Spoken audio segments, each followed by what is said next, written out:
We're waiting for Kalman Yeager, but he'll join us. We gather here to show support for the officers of the NYPD who, when two disgraceful videos hit on social media, it showed a total disrespect for police officers and for law and for just proper decorum. It was ridiculous that this is being played around and shown on social media. The problem here, though, is that this is going to spread because of that.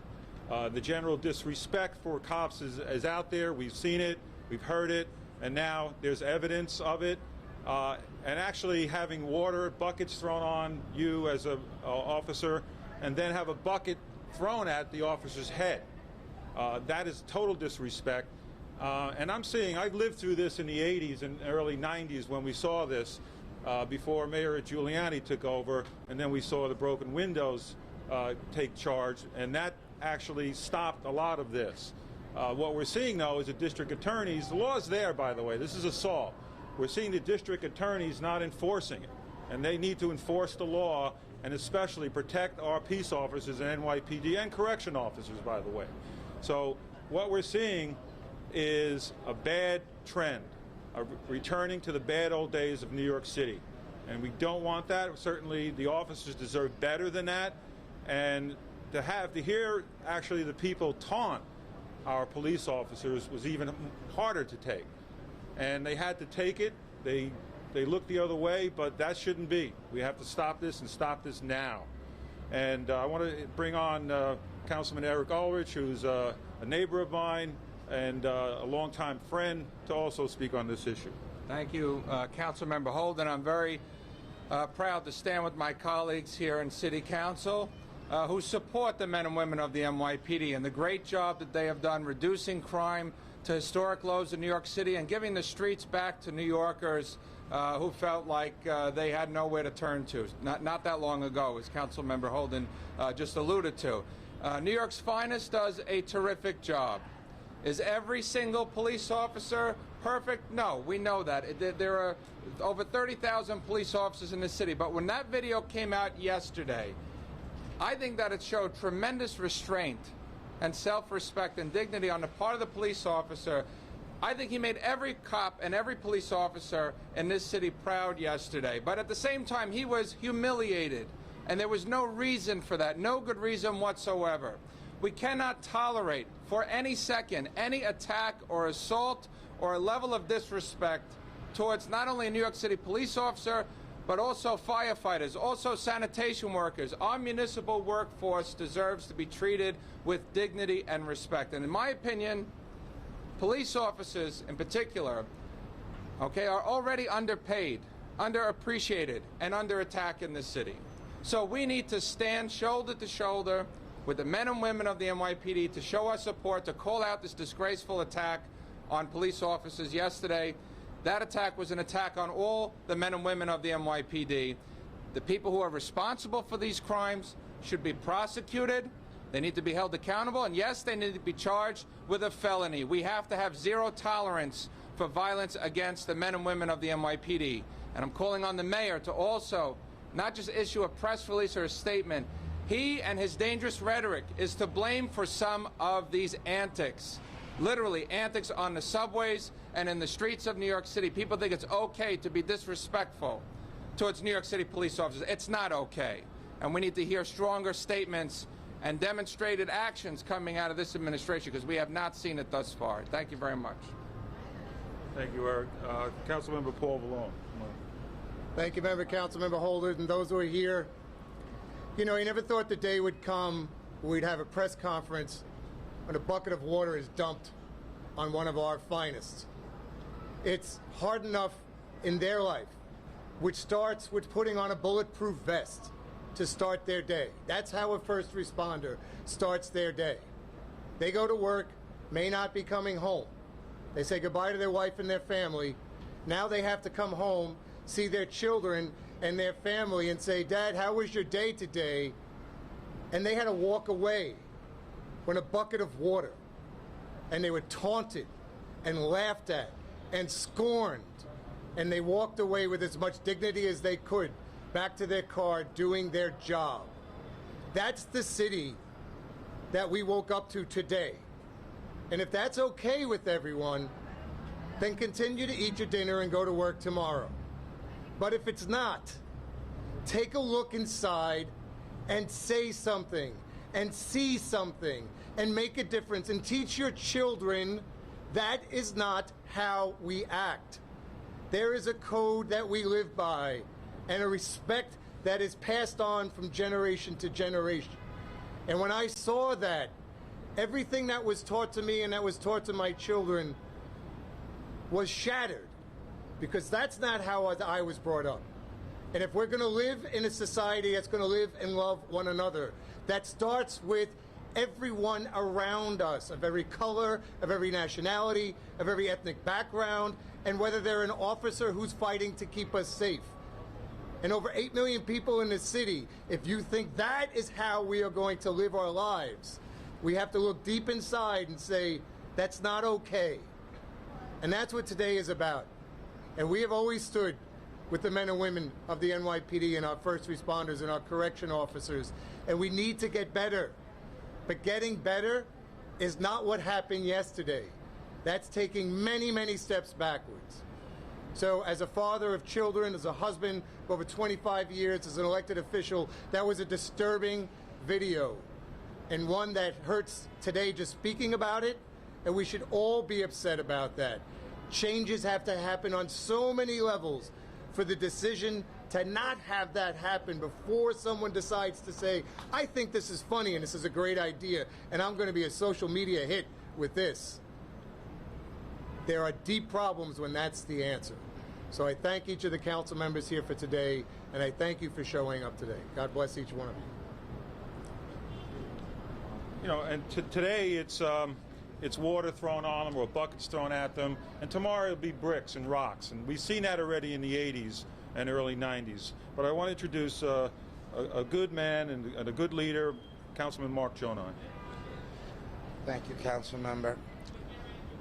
I don't think there's anyone that has not been emotionally scarred that has seen that video.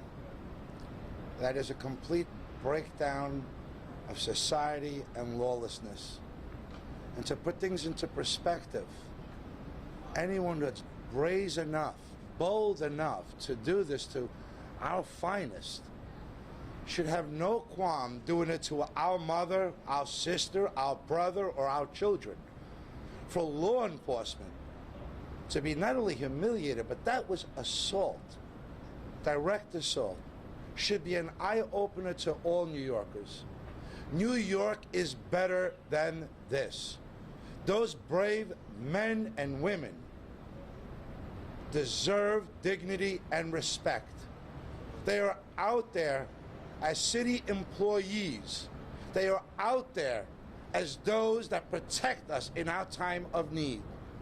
We should be standing by their side because they are under attack, and we need to protect them in all forms. I want to thank my council members who find the strength to speak up at a time when it may not be so favorable. But I know by speaking up, I'll be sleeping peacefully tonight knowing I did the right thing for every man and woman out there that is part of our law enforcement. Thank you. That was very good. Thank you. Councilman Kalman Yeager, come on up. Thank you. Thank you. I actually, when I saw the videos yesterday, I thought they were a hoax, and I didn't say anything about them for a little while. I really thought that they were plotted, they were staged, some kind of weird thing I was seeing on Twitter, until I was talking to some other leaders in the city who told me that this was real, and I was shocked. Men and women who work in our law enforcement in this city, every single day they put on a uniform, they have a patch, the seal of the city of New York on it. They're not just our employees. They're there to stand between us and danger, and they don't hesitate to do it. And the notion that, we stand here today and there's a couple of elected officials here. There are a lot of elected officials in this city, not just us. And we've heard them speak out on police. We've heard what they've said about police. There are some in this city, both in elected office and not, who have said vile things about the men and women who protect our city. Vile things. And then yesterday, they're outraged. They're disgusted. Where did they think their words were going to lead us? What did they think would happen?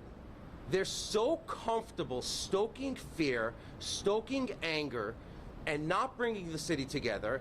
And then when something happens, they get up and they go, oh, that's just a terrible thing. It's disgusting.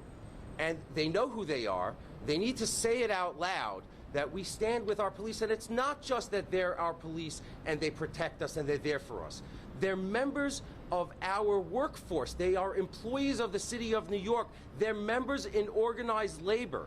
They're men and women that labor unions should be standing up for and speaking out for. Why do they stand alone?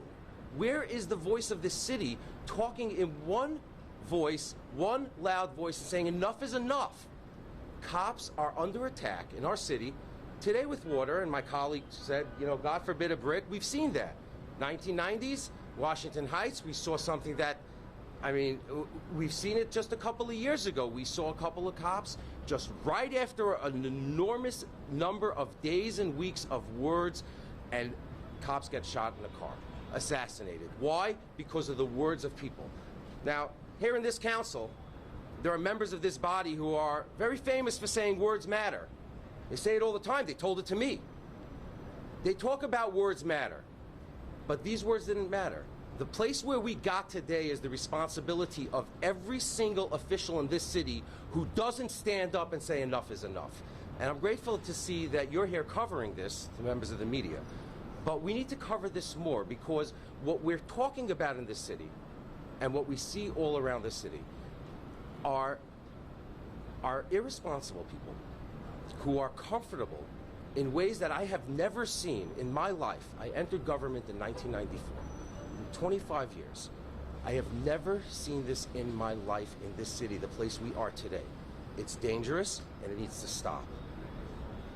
Thank you. Thank you, Calvin. Every New Yorker should be embarrassed by those videos. Every New Yorker. And again, we're going to have riots in the street. If a police officer responds, we don't know what will happen now. What kind of job is that? It's a very tough job, the toughest job in the city of New York.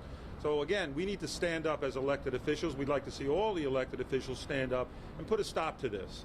And again, enforce the laws or write new ones that will make this even more serious. Anybody that throws a bucket or anything at a police officer should be arrested, period. Case closed. And we hope these perpetrators will be arrested. Questions? Yes. Just to play devil's advocate here, if there was a video circulated showing police officers dumping water on civilians and then throwing a bucket at them, would you call for them to be charged with assault? Of course, yes. No absolutely. Yeah. It's not a double standard. I didn't say it was. I said I was playing devil's Well, advocate. it's a hypothetical. Yeah. Today, Chief Monahan said that the people responsible for both incidents should be arrested and charged. Last night on New York One, Mayor Bill de Blasio said that one of the incidents, quote, was not confrontational. Wondering what you think about the daylight between those. Well, I like the I wonder mayor. what would happen if the mayor was hit with a bucket of water or a bucket, what he would think that would mean. And I wonder what would happen to that individual. They would be arrested. Right. And then Councilman Yeager, who are you referring to? Who's the they? They know who they are. Would you name some I'm not going to name them, but they know who they are. That's okay. That's fine. You don't have to write the names of the people, and I think you know who I'm referring to. You don't have to write the names of the people, but they know who they are, and if this message goes out in the city, the elected officials who have been speaking out loud, very loud, for a very long time, look, there's a particular elected official who is accusing a police officer of murder. I went to law school. I didn't see a murder in this city. Some of the stuff that's being said is designed by nature to stoke anger. It's not designed to bring people together. There was a campaign for city council just a few weeks ago in Brooklyn, and there were elected officials who were saying, vote for one candidate because that candidate is not supported by the police unions. Those are the bad guys. Vote for the other candidate. There's a place in this city where the language has become so dangerous, so intolerant to law enforcement. Law enforcement is there for us. They're not our enemy. Question. What would you say to the folks who are watching and they would walk away from listening and say that you're trying to politicize this? No, I believe there's a voice that needs to be heard. I just think there's a time for voices to be heard. with reason to say that was not acceptable. And if it was done to anyone, we'd be here today. Justice is justice for all, and that's what we're saying. And to see the law enforcement officers treated in that type of disgust and disrespect is unacceptable, and to be silent would be unacceptable, and that's why we're here today. By the way, had this happened, had yesterday's incident occurred and the victims were members of the FDNY or the sanitation, we would still be here today. No city worker should be treated the way those cops were treated yesterday on the streets in broad daylight in New York City in the year 2019. We've come too far as a city to tolerate that kind of crap going on under our watch. And where is the mayor of the city of New York? He's running for president. He's pushing his divisive rhetoric. He is part and parcel to blame for many incidents where police feel that they are being discriminated against or treated poorly, because if the mayor can do it, the average citizen thinks it's all right to treat a police officer that way. I blame Bill de Blasio. Could you expand on that? That's making some pretty heavy allegations. For sure. The mayor. I think the fact that the mayor everybody knows that the mayor doesn't have the backs of the NYPD or of law enforcement. Ask any police officer, off the record, of course. They can't go on the record for fear that they'll lose their job. But the cops know who has their back and who doesn't. What is it? Well, he trivialized what happened yesterday, didn't he?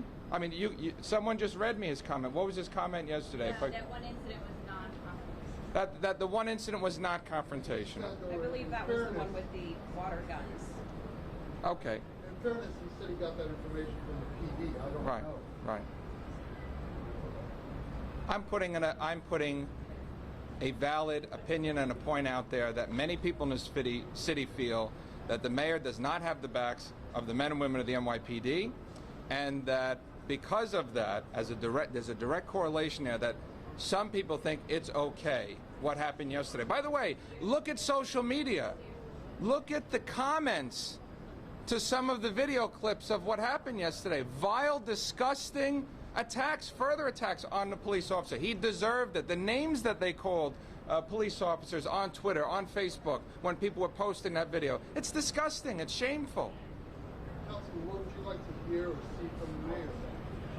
I would like the mayor to come out and say we have zero tolerance for violence or attacks, not only on police officers, but on all city workers, and that the people who were responsible for yesterday's incident should be prosecuted to the fullest extent of the law. That's what I would like to see the mayor of the city of New York stand up and say, but sadly he's not said that. Any other questions? Okay. Was the PBA supposed to be here today? They chose not to be here. Again, you'd have to talk to them why they're not here. By the way, what's the difference between the two incidents anyway? I don't know what the mayor is talking about with that, because they're both pouring water over police officers. And really, how many people here would love to have water thrown on you when you're fully clothed and you're walking on the streets of the city and trying to do your job? I mean, how many people would actually appreciate that? How many people would love to be taunted and called names and posted on social media with more vile comments? This is what our police officers and just city workers, I remember when firefighters, when they responded to a fire back in the 80s and 90s, would have gunfire shot at them, and bricks and rocks thrown at them because they were answering a call to put out a blaze. So we can't return to those days. We have to make an example out of this. And again, social media expands this. You'll see more copycat incidents like this, except it will escalate. So it has to be stopped now. Thank you. Thank you.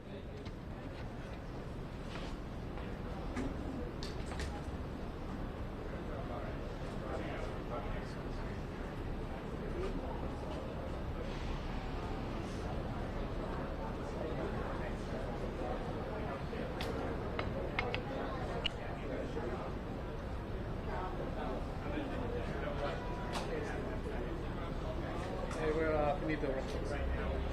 Remote.